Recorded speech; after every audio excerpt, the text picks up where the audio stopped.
Health and Wellness Center, and this is Life with Jason Clemmons, DC, right here from the Rock Health and Wellness Center studios in Lubbock, Texas, and on 98.7 Walk by Faith Radio and 1420 AM Lubbock Christian Nation.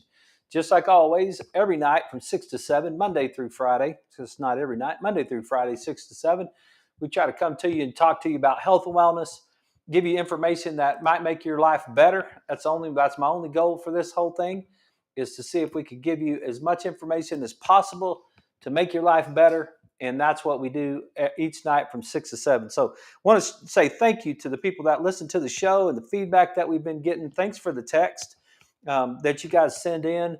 I really enjoy visiting with you with those texts and listening to your comments and that type of thing. So I really appreciate that.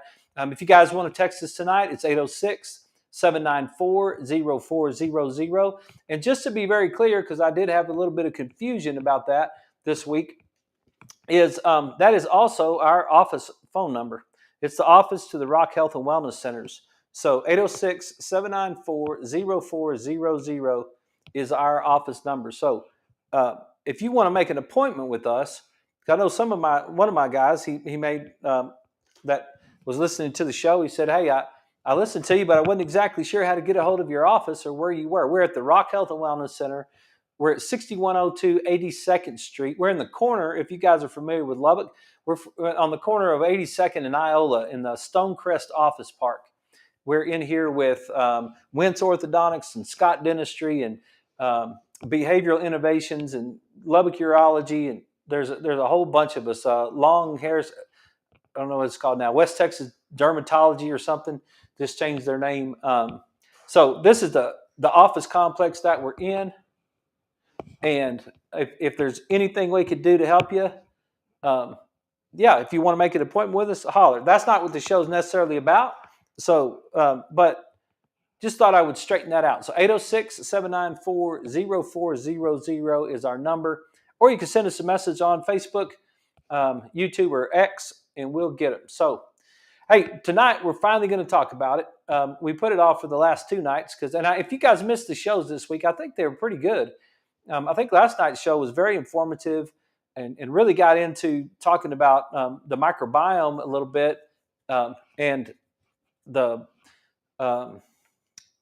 antibiotics and how that affects the microbiome and what that is. So if you're interested in that, you can go back and listen to last night's show.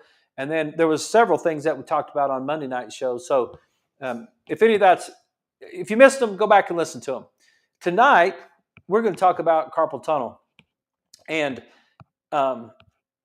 you guys probably have heard of that before. You know, when you get that pain in your hand and you can't figure out what's going on with you, maybe you got problems in your wrist. And so I thought we'd just kind of dive into it a little bit, see if it makes any sense. We'll kind of break through and talk about it. But had some thoughts, just had a couple thoughts, just some conversations that I had with people today about just what was going on with them in their lives and just health related conversations. First thing it was we listen to Christian music here in the office while we're working, and there was two songs that came to mind, and one of them, just in case you've never heard it, it's called "Dead Man Walking" by Jeremy Camp. If you haven't heard that song, it's a cool song to listen to. It's got a great beat, it's got a great rhythm, all that sort of thing, but it's got a great story about it too. And I just listened to it this morning, and while I was seeing patients, and I was in between. I had a moment in between patients, and I was just like, that song came on, and I listened to it, and I thought, that's a really awesome song. I should just mention, if I could figure out how to play it on the radio or play it on the show somehow, if I was that technical savvy, I would go ahead and play that song tonight. But I'll just share it with you. "Dead Man Walking" by Jeremy Camp. And of course, everybody knows "I Can Only Imagine" by Mercy Me. Those two songs are just awesome songs. And if you hadn't heard them in a while, it'd be worth listening to them. And then the last song is, it's also a Mercy Me song, and it's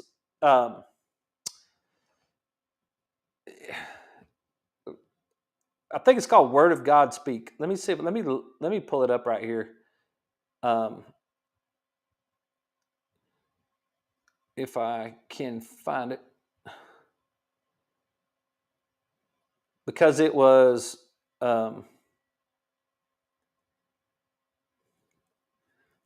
You guys probably already heard it, but I don't know where I had it on my phone. There it is. Yeah, Word of God Speak. Um, that song came on the other night. The one of the last nights I got to spend with my dad, and my phone was set. I don't know really well why it came on. I think it was early in the morning. That's what it was. I went over there early in the morning, and my alarm was set, and so I went over there before I went to work, and I'm just gonna pull up the lyrics right quick. It's a pretty good.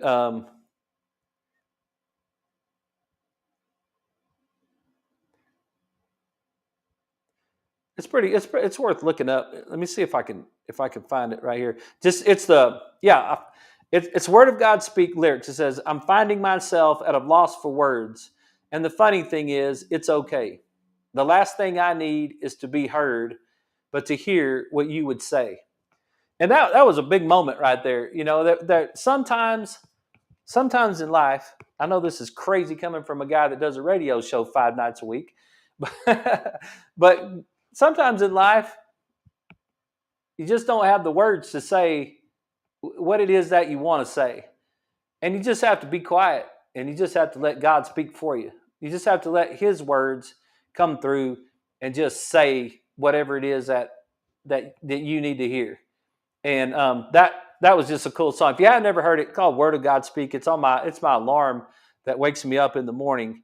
It's an awesome song because I whenever I use my phone as an alarm, I'll use that and it wakes me up. So anyway, enough of the songs. When life gets stressful, this was a conversation that we had today. When life gets stressful, remember to go back to the fundamentals. If you're just getting a little bit overwhelmed with what's going on out there in life, just try to remember, all right, I got to get a little bit extra water today. I need to maybe have a handful of almonds or pistachios or something like that. Give me a few extra good quality calories. You know, maybe I can eat a slice of apple or a couple of slices of apple and eat some almonds or something like that. I might need to just take a minute and just walk up and down the hall for a second. Just get my feet moving a little bit so that I can get my brain moving a little bit, and it helps the way that things function. So if you're overwhelmed, if you're stressed out, if you're really getting stressed out about something, and it's really eating your lunch and you can't handle it, just remember, okay, just stop for just a second and just remember, okay, I got to get back to the fundamentals. I've had this experience, and I've talked to you guys about this before too. I've had this experience where I threw 4 interceptions in the first half of a football game. I did it once when I was in high school. I did it once when I was in college.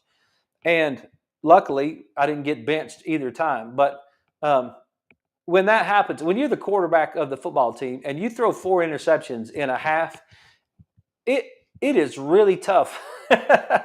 It's really tough to be your fan. You become very unpopular very fast. It's not great. It's not great for your mom who's sitting up in the stands. It's not great for your brother who's sitting up in the stands. It's not great. Uh, it's not great for your whole entire university system when the quarterback throws 4 interceptions in one half. It is not something that you should brag about, and I'm not proud of it. And so you become super unpopular. And just in case you don't know, everybody that's disappointed is not as disappointed as I was, who was throwing the interceptions. And I did not mean to throw any of them on purpose, right? But so now you're the only guy, you're the quarterback, you're the center of attention for the entire university system, And everybody watching you on TV, everybody listening to you on the radio, everybody that has anything to do with the university, it's a Red Raider fan anywhere in the world, is hating your guts at this point, right?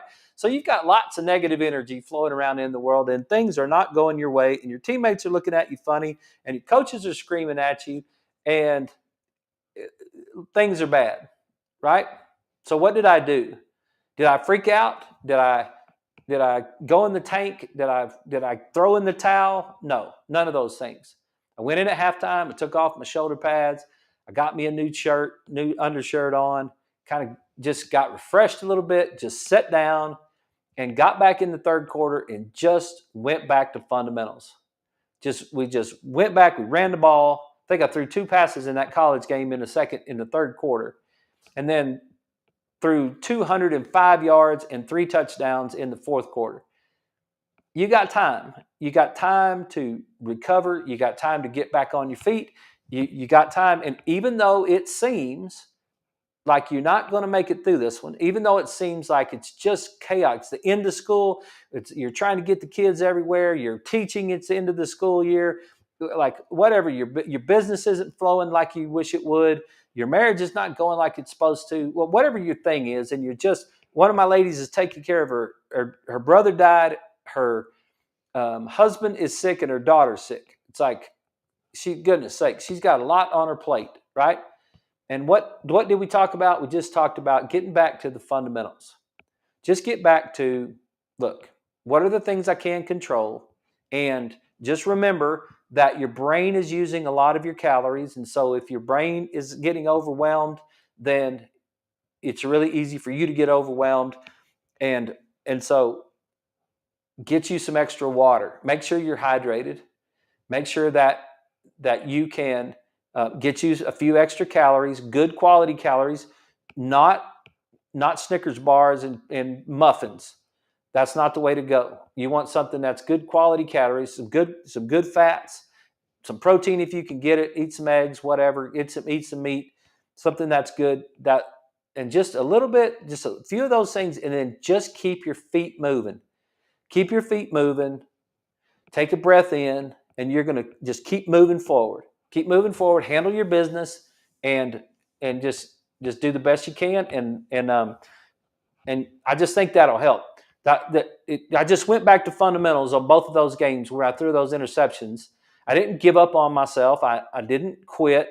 I understood the mechanism. I understood what was happening. I understood the rules of the game, and we won both of those games. So just a little bit of encouragement. That was one of the things that was a conversation that we had again today. So the next one that goes right along with that is we've been doing this right eye score, this right eye technology that we have in our office, and we measure frontal lobe, parietal lobe, and lower brain activity, or it's a measurement of function, we could say. And one of the tests on there is called saccades, and I don't think I've had a handful of people that scored an 80 or better in their saccades.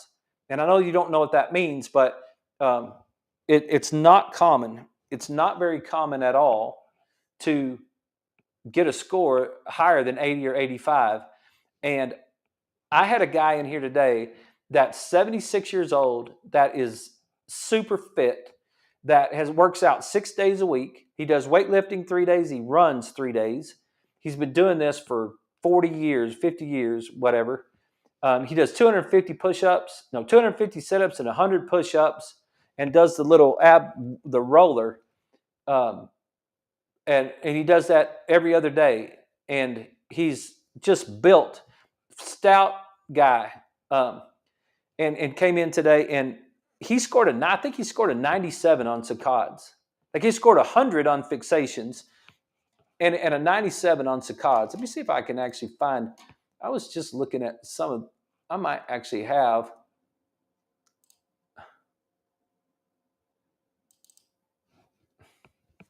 Yeah, here's an example for you guys. I know you guys on the radio can't see it, but the guys, here's just an example of what I'm talking about. These are great scores right here. So these are 97, 96 scores, overall scores on our test. And then it breaks down into three areas: pursuits, saccades, and fixations. So an 86, a 67, and a 96, or an 87, a 72, and a 96. So those are really good scores. That's a 96 and a 97 on the total score. Well, he scored an 82, but he's that's pretty good. It's still in the green. It's where we want it to be. But he scored 100 on fixations, and he scored a 90. I think it was a 97 on saccades. And I don't think I have a single person in the 90s. It's the first time. And it was really cool. It was really cool that when he came in and we got that tested, and I was like, dude, I'm telling you, like that is exactly what I've been trying to say can happen. That's exactly what I've been trying to say can happen if you keep working and keep moving your feet. Keep moving your feet, keep moving your feet, keep moving your feet, and drive that frontal lobe and drive that pathway and keep your brain healthy. You can keep your brain healthy all the way through. His brain is working fabulously. It really is. For 76 years old to get to score like that on his right eye test, and he's 6 days a week working out, and he was just an impressive human being. So just wanted to share that with you because moving your feet helps your brain. And that's what I told him. I said, he told me something about what he eats before he goes and does his cardio. And I said, you should change that word because you've been saying I've been doing cardio 3 times a week. And what you've really been doing is neuro 3 times a week. I'm really convinced that that's a true statement. I'm really convinced that it's not cardio that we're doing. It's neuro, and there's an efficiency of firing pattern from the brain to the body. There's an efficiency of how that works. And when you take that up to a better level, just keep taking it up to a better level, you can get maximum. We don't even know how good we could be if we were as good as we could be. We literally don't understand that. We really do not grasp how good we could be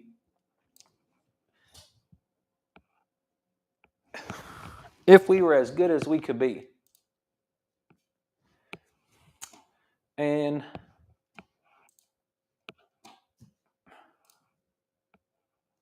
hang on a second because something. Hold with me just a second. I lost my radio show.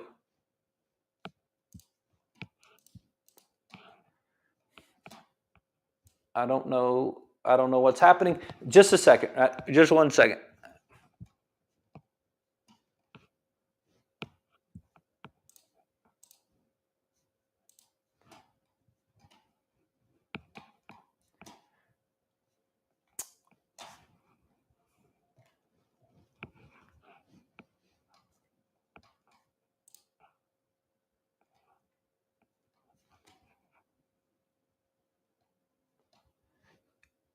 You never know exactly what you're going to deal with on a daily basis.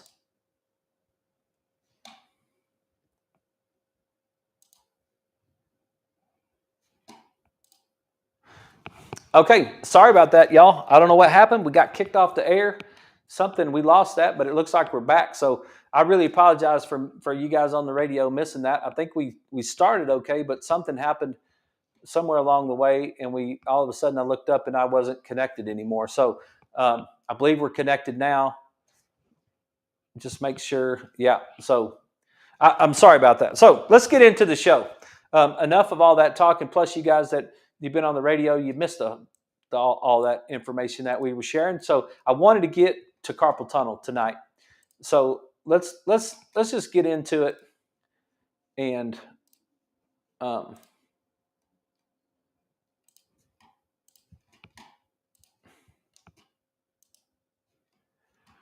okay. So what exactly is the carpal tunnel?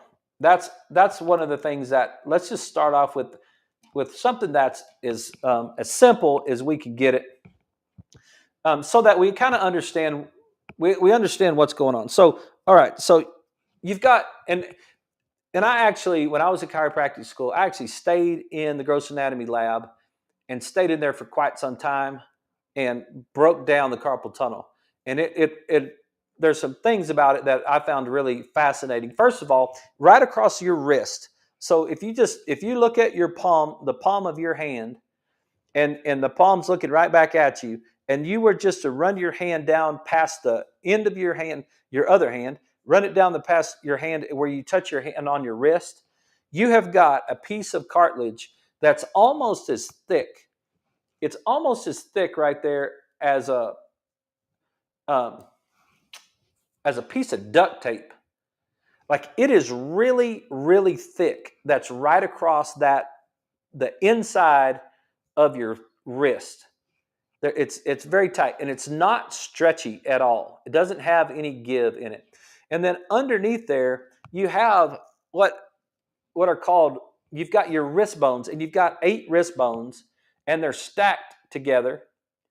There's 4 and 4, and they're called carpal bones.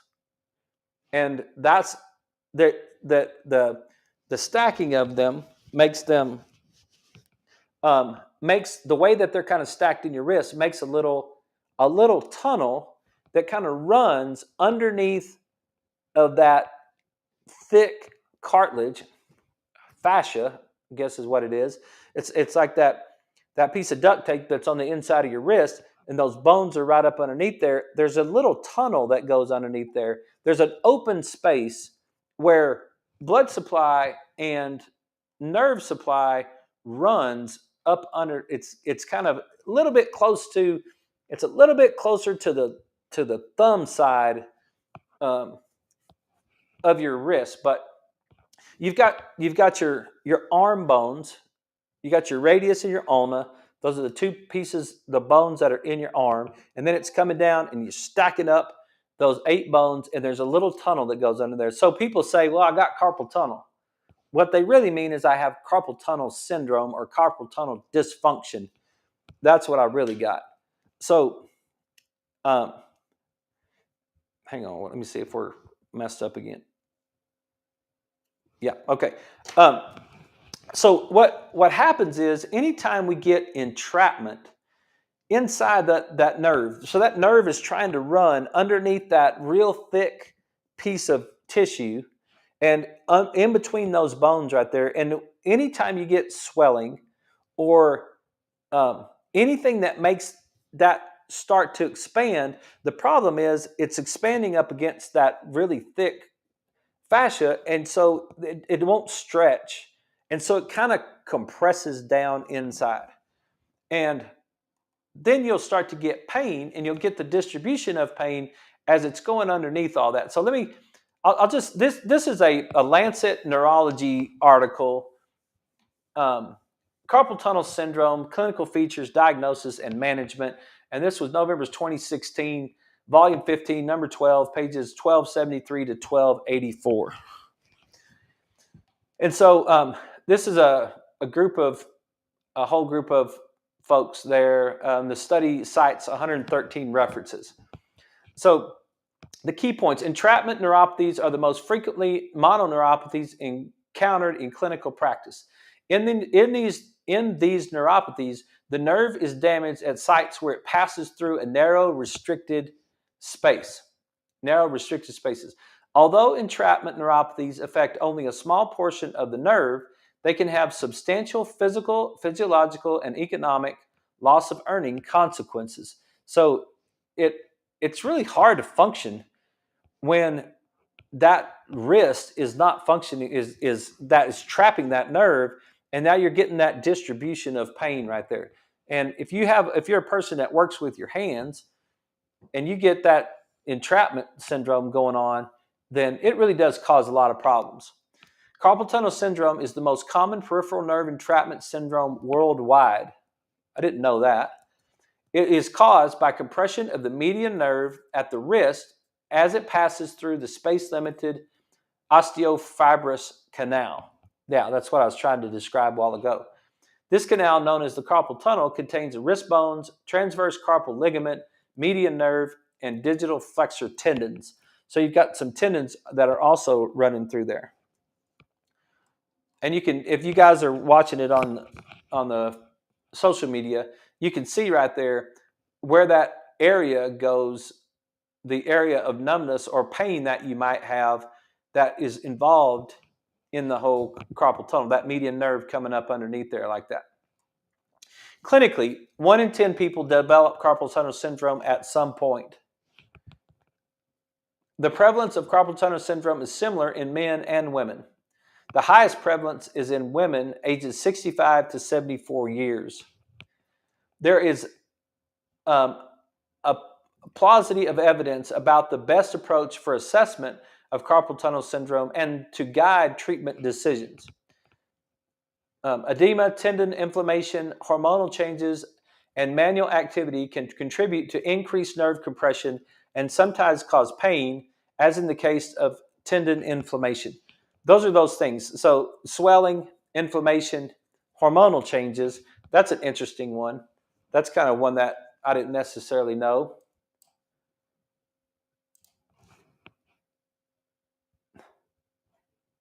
Hang on one second.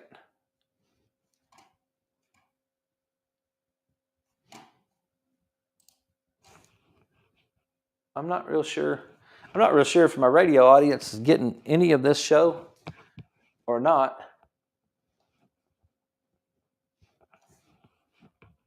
It is not making any noise for me.